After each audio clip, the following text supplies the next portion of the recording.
What's up guys? I want to start off by saying that today's video is brought to you by MAXPEEDINGRODS, which as a lot of you guys know is a company that produces car parts. Now specifically they specialize, I would say, mainly in turbochargers as well as coilovers at a very affordable price. And because they are very affordable is the reason that I want to work with them in order to actually test out the products and see if they are worth it or if they are absolute complete junk and should not be run. So that way I do the testing, you guys don't have to. And obviously the idea is to get your car out there and running for as little money as possible, so that way you can spend money on other things and not go into debt building your car. So there's a coupon code and everything in the description, but more on MAXPEEDINGRODS later. Today's video is going to be on installing this oil catch can and why every car should be running one. Now the reason every car should run a catch can is due to blow-by. Now in the normal operation of a combustion engine, there's a leakage of combustion gases between the cylinder wall and the piston rings into the crankcase. And that leakage of combustion gases right there is what's known as blow-by. And mixed with that blow-by is usually a little bit of oil and fuel. And the problem here is that that blow-by then pressurizes the crankcase. So because of that pressure, the engine is going to have an issue of oil spilling out of all the little nooks and crannies and oil seals it has in it. So what car manufacturers did to deal with this crankcase pressure is they went and designed the beautiful PCV system we see over here. So what this PCV setup does is it vents all of the crankcase pressure back into the intake. But you see there's a problem with that. Because now being transferred into your precious intake over here is a whole bunch of oil and gunk from the engine. So obviously what that does is it gunks up your entire intake system over here, right? So problem number one. Problem number two though is that if the blow-by makes it inside the cylinder, it can change the effective octane rating of the air to fuel mixture, which can then cause knocking or detonation, which are both no-nos. Oh, but why do manufacturers do this? And that's because the system is very easy and simple and you don't have to maintenance it. So what we're gonna do today is install a catch can on this baby, so that way all of that junk then gets trapped in the catch can and doesn't get circulated back into the whole intake system of the engine. So now the trade-off here is that we're gonna have to manually empty that catch can of all of that blow-by rather than having it, being burnt off inside the engine. That's a pretty good trade-off for not having a whole bunch of oil, go and coat your entire intake system, as well as lowering your effective octane rating. Okay, now talking about the oil catch can, this right here was provided by MAXPEEDINGRODS. And the reason I'm gonna be going with a very affordable catch can option is that there's pretty much two types of catch cans. Now, the only thing that differentiates between a lower end catch can and a higher end catch can is gonna be the baffling inside it. So pretty much if you go with a lower end catch can, it's just gonna have not as good baffling in there. So pretty much all the lower end stuff are gonna be roughly the same. So unless you're spending a few $100s on some very, very, very good baffling in the catch can, then pretty much all of your lower end options are going to be the same. So out of those lower end options, I like this catch can the most, and I'm going to show you why. It comes with some hose if you want to use that. It comes with a whole bunch of variety of fittings over here. It comes with your little catch can breather if you want to run a breather setup, which is what we'll be doing. Includes that. Then has the catch can over here, has inlet and outlet. It also has the top over here, which you can go and put your breather on. And it also got, this is what a lot of catch cans don't have, which is why I specifically like this design. This right here is an oil dipstick. So you can actually see what level your oil catch can is filled up to, so you know when to go and drain it. It also has a bracket on there as well as bolts to bolt the bracket onto your car. Now I'm gonna open this up and show you just how simple catch cans are, which is why you pretty much either get like one of the cheapest options or you ball out and spend like $100 to a few $100s. Okay, see? Just pop this baby off there. You can see the dipstick. Boom. This is a slight baffle over here. That's it. It's pretty much just a straight jar. You remove this baffle over here, and all of the inner workings of a catch can come into place. So you can tell your inlet is over here. Boom, drops in. It goes into here. We're gonna actually fill this catch can with steel wool, and that's gonna be our baffling system that's gonna catch the oil. And then after that, this is your out port, which you would then plumb back into your intake. One of two options to do it. So that one is a port right there. And it's as simple as that. So pretty much there's two ways to plumb this, right? But the first way it works is that you have your line coming in over here, which feeds down over here into this jar, which this jar we're basically gonna fill with steel wool, and that's gonna be our baffling material. It's gonna catch all the oil. Then after that, it's gonna recirculate back into the intake, all clean air. That's gonna be your outline over here, which has the port right there. That's the first way, which is the recirculating way.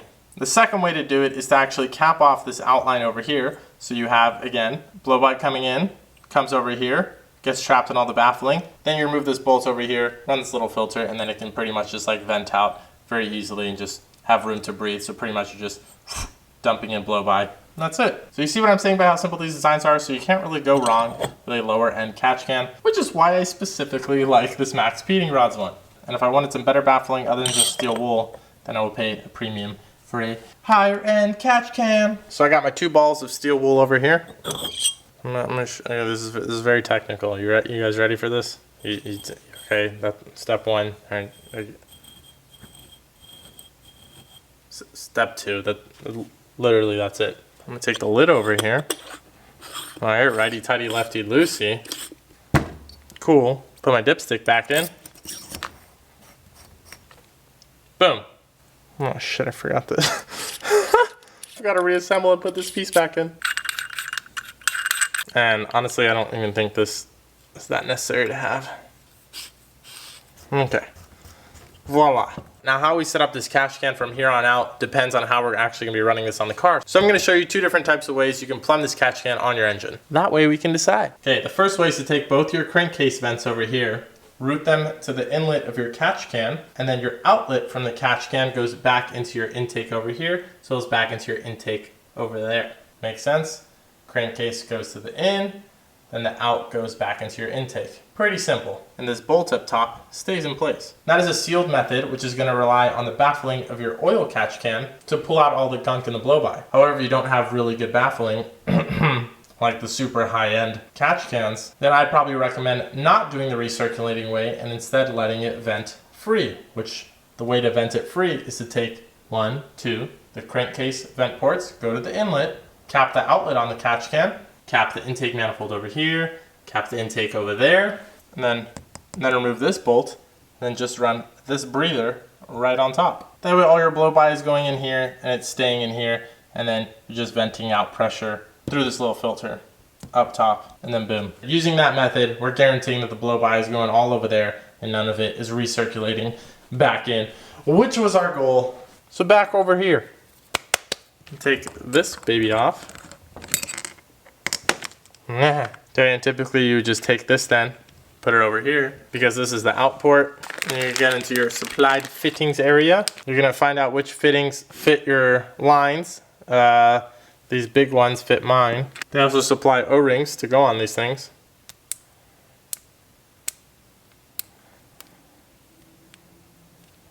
I'm using a fitting over here to go onto the breather. Boom.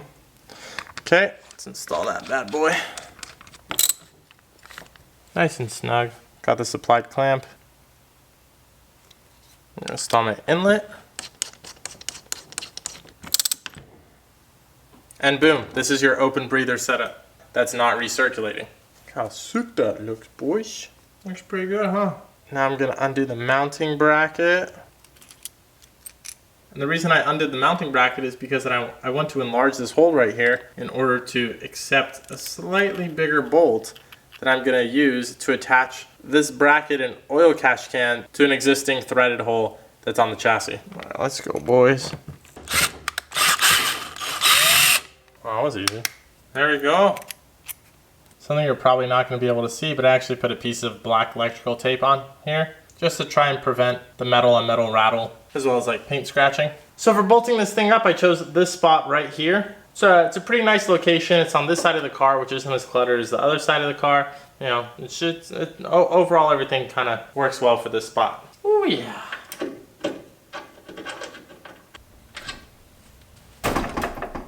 Wow, very sturdy. Should probably check that the hood fits. And it's hitting. Okay. Secondary options. Let's go. All right, slight change of plans. I did have it mounted up there, but just the top of the hood was barely hitting the filter right there, so then I ended up moving it down here to another spot, and that is looking pretty good. Nice and down low too. It's actually way more out of the way over here. I think it's gonna end up looking cleaner. So with the mounting of the catch can taken care of, we can move on to plumbing all the lines. So I'm gonna take off right here. Boom. Put a cap on this. Put a cap over here.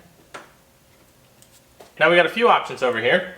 So what we can do is we can take off this hose over here and cap both sides over here. Then after that, run 2 hoses to the catch can and either wire them together or just run them both into the catch can like that. Or we can keep these two connected over here, cap this over here, or cap this one, whichever one, then just run a single hose to the catch can. I like that idea better, so that's what I'm going to do, but I ran out of caps, so just use your imagination that this one is capped. You could use the hose supplied by MAXPEEDINGROD, but it's obviously only one size, and I just like having all my hoses black, so I'm just going to go and use my own black hose. So this is some 5/8 inch hose.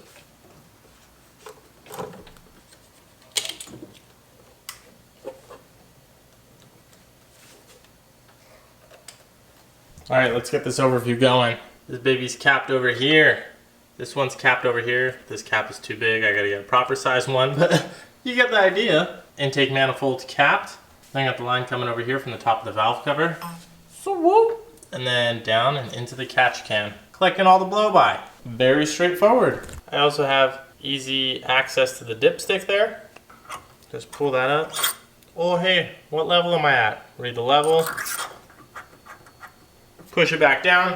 You know what I mean? If I need to drain it, I just unscrew it from the bottom over here. Can pour out the excess oil. So just like that, all of our blow-by is going into the catch can. No more recirculating. And now we have solved the problem that should have been solved originally from factory. But of course, manufacturers have to take into account that people don't want to empty their catch cans every 3,000 miles. So that's where they're coming from, boys. That wraps it up for this video, guys. Thank you to MAXPEEDINGRODS for giving us this opportunity to work together. Hopefully we work together more in the future with some air benders, if you know what I mean. So yeah, check the description below for a link to their website, link to the oil catch can, as well as a coupon code. We'll see how everything goes with this catch can, but of course I'll keep you updated on my Instagram, offbeat_garage, if anything bad happens, pretty much, which I highly doubt it will. Other than that, if you're not subscribed, make sure to hit that subscribe button. And if you are subscribed, make sure to have notifications on. And be sure to check out the store, offbeatgarage.com. Anyways, I will see you guys in the next video. Bye!